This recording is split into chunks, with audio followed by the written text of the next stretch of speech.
Química geral, a matéria e as suas propriedades. O que é química? Química é a ciência que estuda a matéria, e matéria é tudo que tem massa e ocupa lugar no espaço. Portanto, nós somos matéria. Essa caneta que eu estou segurando é matéria. Nossa roupa, brinco, cadeira, computador, tudo que tem massa e ocupa um lugar no espaço vai ser estudado pela química. Então, a química vai estudar essa matéria, as suas propriedades, as reações que ocorrem entre essas substâncias e a energia envolvida nesse processo. Onde existe matéria, a química está presente, possibilitando o quê? O desenvolvimento de tecnologias e práticas que vão contribuir para a produção de novos materiais, que são utilizados por nós. Então, esses novos materiais vão ser utilizados para produzir smartphones, por exemplo. Então, vai deixar a nossa vida mais confortável, segura e agradável. A matéria e as suas transformações. Nós já vimos que a química é a ciência que estuda a matéria, e a matéria pode estar em vários estados, tá? Coloquei aqui a figura de uma siderúrgica, onde é produzido ferro. Você já parou para pensar sobre as transformações pelas quais passa o minério de ferro até se transformar em aço e chegar na sua casa? Todas essas transformações envolvem reações químicas. A química, ela é interessante? Será que a química é interessante? Muita gente desiste de aprender química porque ela é muito chata, não consegue entender. Mas será que a química ela é desinteressante? Eu não vou usar para nada na minha vida? Acabei de dizer para vocês que a química estuda a matéria e matéria é tudo que tem massa e ocupa lugar no espaço. A pergunta é: o que vem na sua mente que não ocupa volume e não tem uma massa? São raríssimas as situações, né? E vou colocar essa pergunta aí para você. Encontre algo que não tem matéria, porque a química vai estudar todas essas outras coisas. A química vai estudar tudo, praticamente tudo que existe, tá? Então, o estudo da química, ele pode ajudar você a entender o mundo que o cerca e a se posicionar com mais conhecimento em muitos debates que são travados em nossa sociedade atual, como, por exemplo, a poluição da água. Quem está lá para contribuir para a limpeza dessa água? A química. A poluição do solo, a interferência humana nos ciclos naturais do planeta e dos seres vivos, as mudanças climáticas. Adivinha quem está lá para conseguir mediar tudo isso? A química. E a escassez dos recursos naturais? Como que podemos fazer esses recursos de outra forma? Então, a química está em todos esses processos. Então, conhecer a química é se posicionar no meio em que você vive. Toda ciência tem um objeto de estudo. Então, a química tem por objeto de estudo os elementos químicos e as partículas que constituem a matéria presente em nosso universo. Então, a tabela periódica está aí para organizar esses elementos. Tá? Então, não fica apavorado com a tabela periódica. Ela serve como base para que a gente consiga fazer as relações, as ligações. Isso será tema das próximas aulas. Então, a química ela está presente em nossos corpos, nas plantas, nos medicamentos, nos alimentos, na indústria, nos combustíveis, nas siderúrgicas, entre outros exemplos. Coloquei aqui a figura de uma pessoa, de um homem, e coloquei, olha quantos elementos químicos compõem o nosso organismo. Nitrogênio, carbono, hidrogênio, oxigênio, flúor, sódio, cálcio, manganês, potássio, selênio, cobre, iodo, fósforo, cobalto, cromo, cloro. São muitos os elementos presentes na nossa composição. E esses elementos eles estão organizados na tabela periódica e lá a gente vai ter o símbolo de cada um deles. Então não se assustem com a tabela periódica, ela serve como base para que a gente consiga encontrar esses elementos, tá? Existem muitas propagandas veiculadas na mídia, na internet, na televisão, que faz com que a gente tenha horror à química, como se a química fosse um bicho, papão, enfim. Mas olha essa propaganda, cabelo liso sem química. Veja, nós Já vimos nos slides anteriores que a química, ela estuda a matéria, e matéria é tudo que tem massa e ocupa lugar no espaço. Então, o seu condicionador, o seu shampoo, o seu creme de cabelo, ele tem massa e ocupa um lugar no espaço, então é matéria. Se é matéria, ele é formado por elementos químicos e por reações químicas, então ele com certeza é um produto químico. O que não tem nesse caso aqui, ó, cabelo liso sem química, não é sem química, é sem alguma substância prejudicial ao cabelo. Veja, existem diversas substâncias, algumas são boas, outras são ruins. E o que não tem nesse produto é uma substância que é ruim. Mas ele é um produto sem química? Não.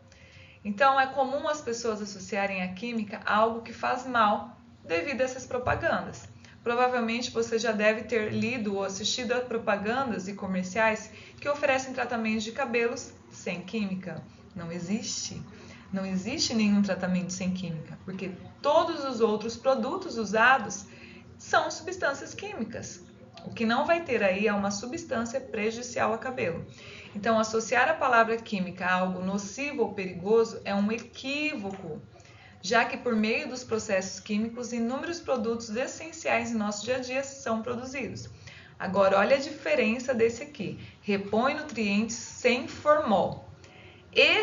Essa propaganda aqui, sim, ela está correta. Ela diz o nome da substância que não está presente. É sem formol.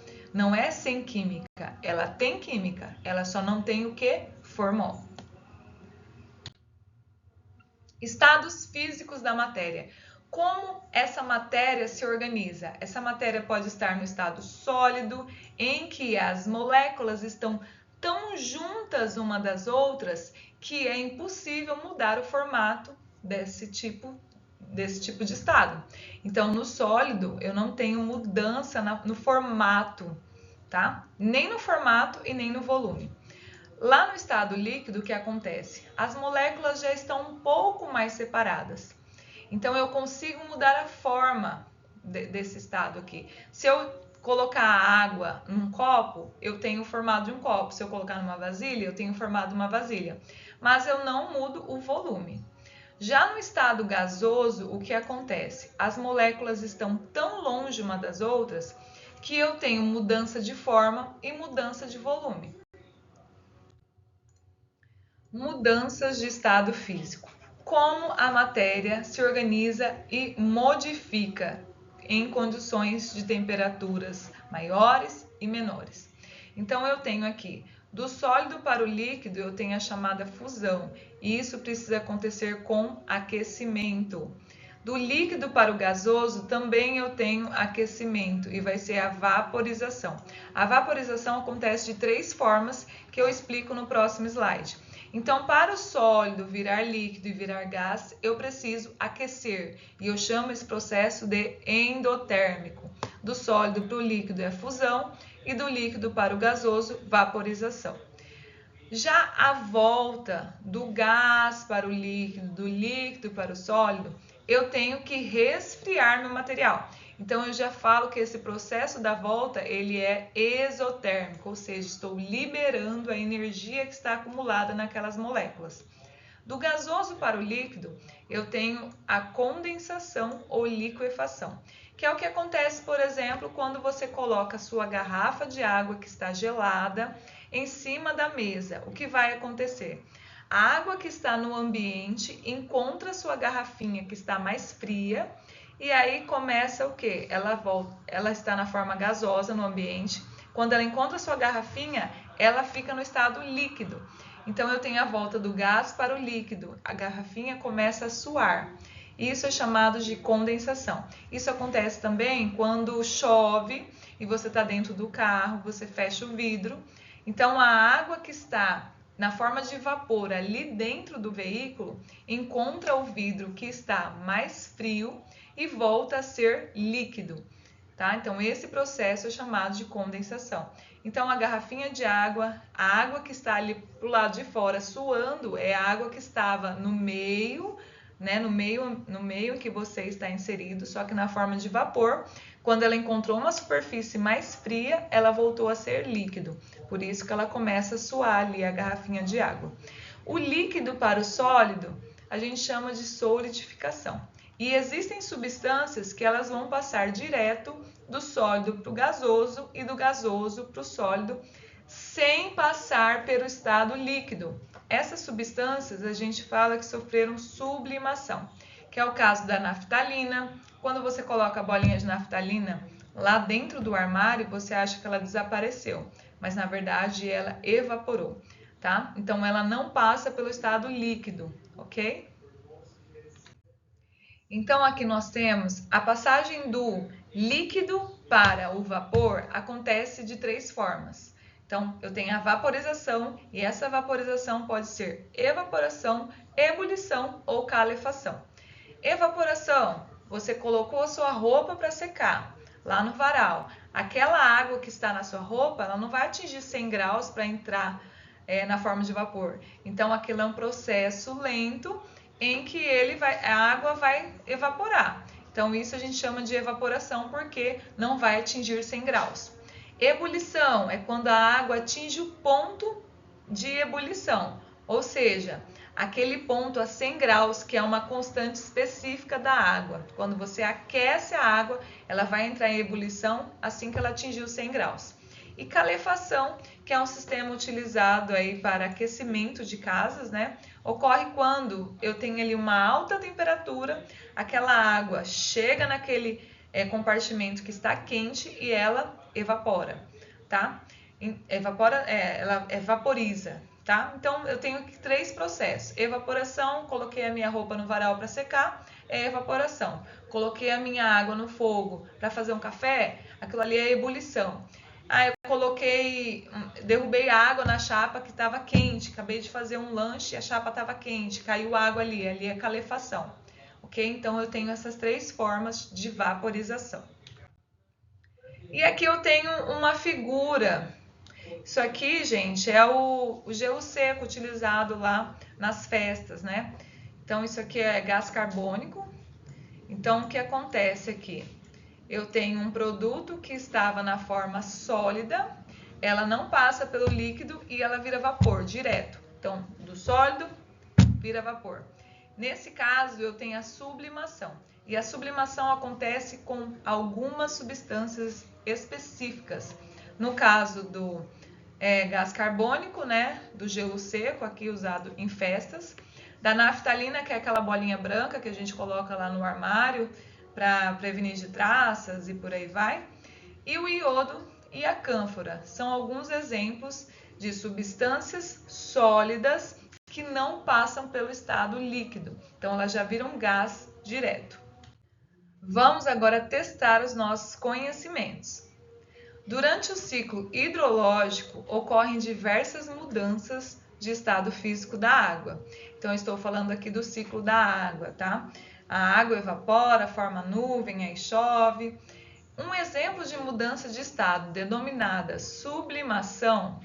Sublimação é a passagem do sólido para o gasoso ou vice-versa, do gasoso para o sólido, sem passar pelo estado líquido. Então, qual dessas alternativas aqui seria um exemplo de sublimação? Vapor de água. Quando eu falo vapor de água, eu estou falando em qual estado? Sólido, líquido ou gasoso? Gasoso. Então, eu tenho vapor de água no estado gasoso, transformando-se em neve. Veja, eu tenho o estado gasoso e eu tenho a neve, que é o estado sólido. Então, a alternativa que responde a nossa questão é essa alternativa A. Vapor de água se transformando em neve. Isso é um exemplo de sublimação. Não passou pelo estado líquido.